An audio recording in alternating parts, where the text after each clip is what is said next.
রাফাত, পেঁয়াজের দাম 1500 কোয়ার পর দি ব্যাপারী দৌড় দিল।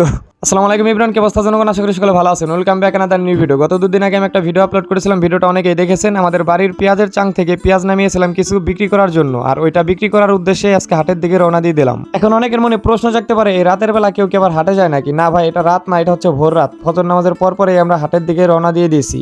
আর এই এত ভোরে রওনা দেওয়ার কারণও আছে, ভিডিওটা কন্টিনিউ করতে থাকলে বুঝতে পারবেন বিষয়টা।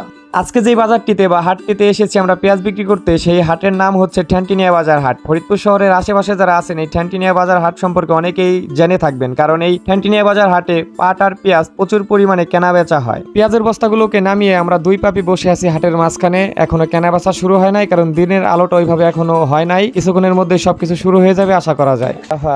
পেঁয়াজের দাম 1500 কোয়ার পর দি ব্যাপারী দৌড় দিল।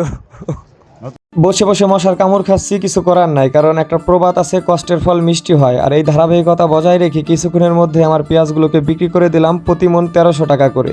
আমার পেঁয়াজ বিক্রি করার পরই স্বাস্থ্য ভাই রাফাতের পেঁয়াজ বিক্রি হয়ে গেল। আর আপনারা অনেকে জানেন যারা বেচা কিনা করেন, পেঁয়াজের মানের উপরে নির্ধারণ করা হয় পেঁয়াজের মূল্য, কারণ প্রায় 50 টাকা 100 টাকা ডিফারেন্স থাকে পেঁয়াজের মানের উপরে। এই জন্য রাফাতের পেঁয়াজগুলো অনেক ভালো ছিল দেখে রাফাতের পেঁয়াজগুলোকে আমরা 1400 টাকা করে বিক্রি করতে সক্ষম হয়েছি। এবার আসি আপনাদের প্রশ্নে, যে প্রশ্নটা আপনাদের আসলে জেগেছিল মনে, আমরা এত ভোরবেলা কেন হাটে গিয়েছিলাম। ফুটেছে দেখতেই পারতেছেন, আমরা যখন পেঁয়াজ বিক্রি করলাম তখন হাটের অবস্থা ছিল এইটা। 10 মিনিটের ব্যবধানে হাটের অবস্থা হয়ে গেছে এইটা। এই জন্যই মূলত আমরা এত ভোরবেলা হাটে গিয়েছিলাম। যদিও আজকে আমরা পরে বুঝতে পারলাম যে আমরা পরে পেঁয়াজ বিক্রি করলে আর একটু টাকা বেশি পাইতাম, মানে 50 টাকা বা 100 টাকা ডিফারেন্স আমরা বিক্রি করে ফেলেছি। তবে যাই হোক, লোভ করা যাবে না, কারণ রিজিকের মালিক হচ্ছে আল্লাহ তাআলা। রিজিকে যেটা ছিল ওইটাই হয়েছে, কারণ লোভে পাপ, পাপে মৃত্যু। সচরাচর পরে আরো দাম কম যায় অনেক সময় হাটে, এই কারণে আমরা প্রথম অবস্থায় পেঁয়াজ বিক্রি করে দিয়েছিলাম। যাই হোক, আজকের ভিডিওটা এই পর্যন্ত ছিল।